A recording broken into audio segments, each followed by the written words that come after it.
This week is Parsha's Balak, which is the famous story of Balak and Bilam trying to curse the Jews. It's really the Torah's Masechtas Antisemitism, the Parsha about the anti-Semites and how they try defeating the Jews, and ultimately the plan flops on its head. As the Torah tells us in Parsha's Kiseitse, Bilam, Hashem did not want to listen to Bilam and turned his curses into brachos because Hashem loves the Jewish people. So what happens? What's the story in a nutshell? Balak is scared that the Jews are going to fight his nation. He goes to Bilam, who is a sorcerer and a prophet, a non-Jewish sorcerer and prophet, to go curse the Jews. He hires him. Eventually, Bilam decides to go. And right away it says, Vayakam Bilam b'bayker. Bilam wakes up in the morning, Vayachvesh asarnai, and he sets up his donkey, he saddles his donkey. Vayelachim sarimayav. Rashi says, why does the Torah need to tell us that he saddled his donkey? Mikan, from here we can learn, Shahasina mekalkelas asashura, that hate breaks the norm. Shechava shuba atzmai, that Bilam hated the Jews so much, even though he had such prestige and such stature, and he was a wealthy, important, prominent man. Instead of having his servants saddle his donkey, he saddled his own donkey because he was so excited to go curse the Jewish people. Amar HaKadosh Baruch Hu, and Hashem told Bilam, Rasha, wicked person, Kfar Kadamcha Avram Avihem, the Jewish forefather already outdid you. Shenemar, he did the same thing, Vayashkim Avram Babeker Ve'achvash Eschamere, when Avram was told to bring his son as a sacrifice by the Akedas Yitzchak, Avraham also, out of love for Hashem, went to go saddle his donkey. So it seems like, from this Rashi, that Bilam was trying to play a game with saddling his donkey.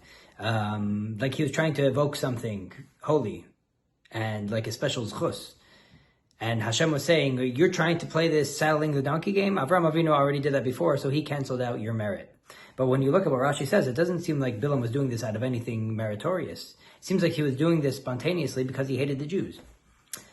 So if he hated the Jews, so he was trying to saddle his donkey, why did Hashem say, Rasha, Avram Avinu already did it? He wasn't trying to do anything holy or special. He was just out of hate. He was so eager to go curse the Jews, so he saddled his donkey. It seems from Rashi that Bilam wasn't just doing this spontaneously. He was a smart guy. He knew his stuff. And he had a very proactive plan with trying to saddle the donkey in haste and with hate. That Hashem needed to say, hey, good plan, I see what you're trying to do, Bilam, but Avram Avinu already outdid you. So what exactly was it that Bilam was trying to do over here? The Rebbe's explanation in Likutei Sichos goes like this. Bilam already knew that Bilam already asked Hashem, should I go curse the Jews? And Hashem said, no, you shouldn't. And then Bilam went and asked again. He already knew that Hashem loved the Jewish people. He knew that he probably would not be able to curse them. So what he tried doing was he tried relating to Hashem in a more irrational type of way. Rationally, God, I know you love the Jewish people. I know you chose them. I know you gave them the Torah. However, let me be irrational with you. I'm going to be so irrational, so spontaneous. I'm going to go saddle my own donkey. Usually what that does is when you deal with certain people that are irrational, it makes you irrational. When you're dealing with your children when they're in irrational modes and triggered, it usually triggers you. When you're dealing with angry people, it makes you angry. When you're dealing with petty people, it makes you petty. When you're dealing with people that are very critical, it makes you critical. That's usually the way these things work. So Bilam was saying, I know in normal circumstances, Hashem loves the Jews. So let me go to enormal circumstances, spontaneous circumstances, just express myself with hate that is irrational.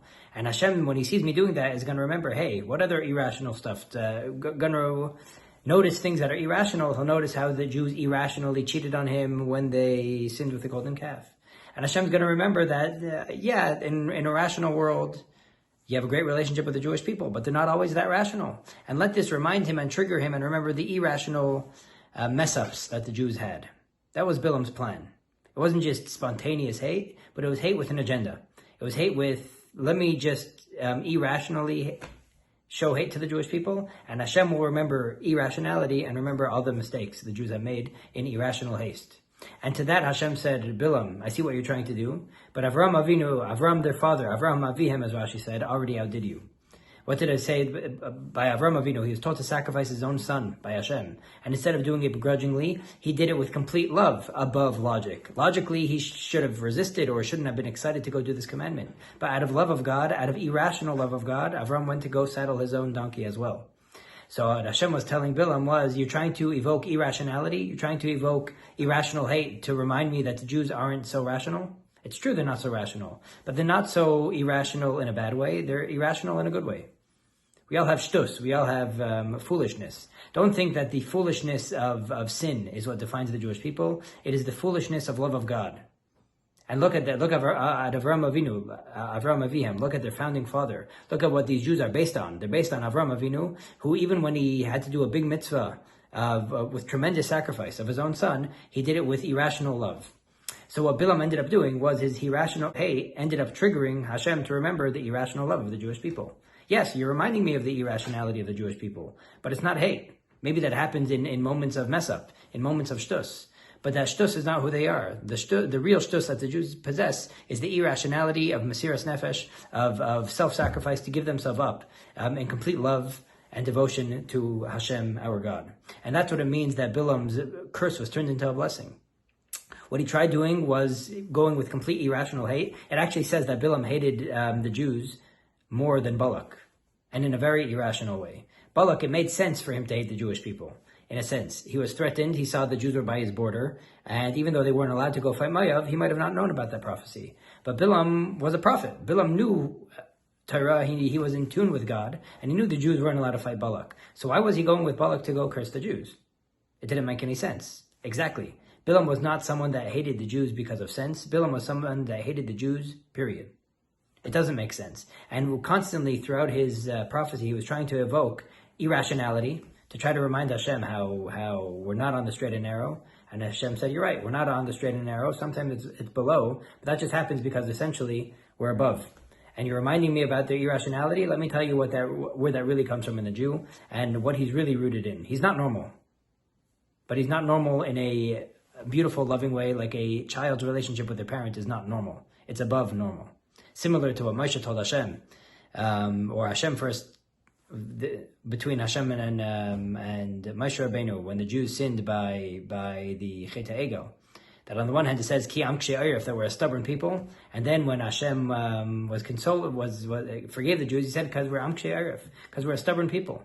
Our stubbornness doesn't mean that we're stubborn in our own will. Our stubbornness really stems from the fact that we're stubborn for God's will. And throughout history we see how Jewish people irrationally held to Torah and mitzvahs even in face of opposition. And with that same stubbornness, our stubbornness doesn't only define our pettiness, but our stubbornness really stems from our deep soul connection with Hashem.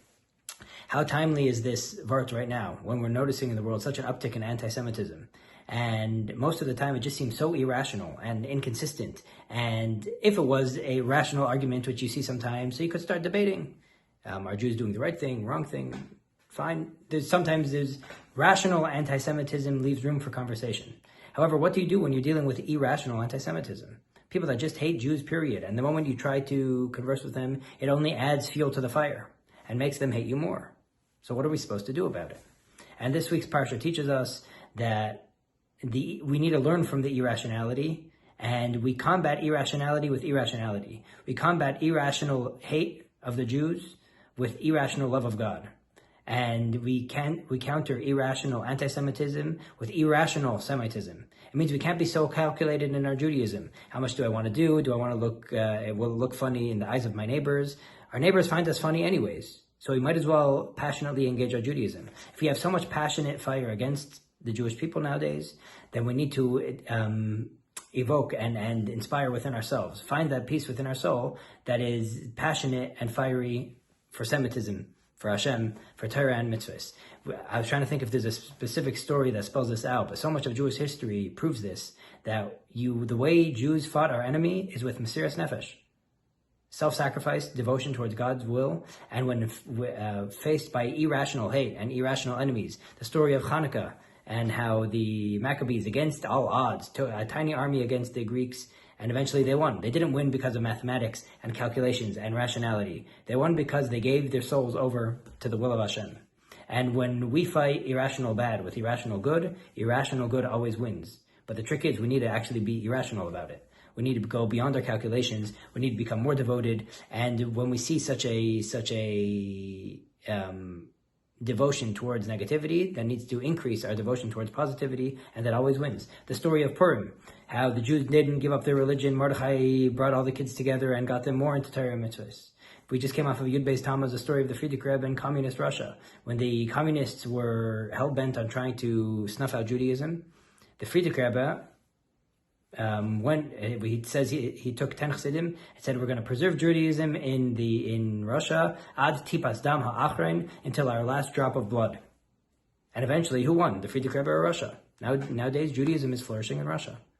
So we see this works. Yes, it comes with sacrifice, and that's exactly what is expected, and that's the secret weapon that the Jewish people collectively have.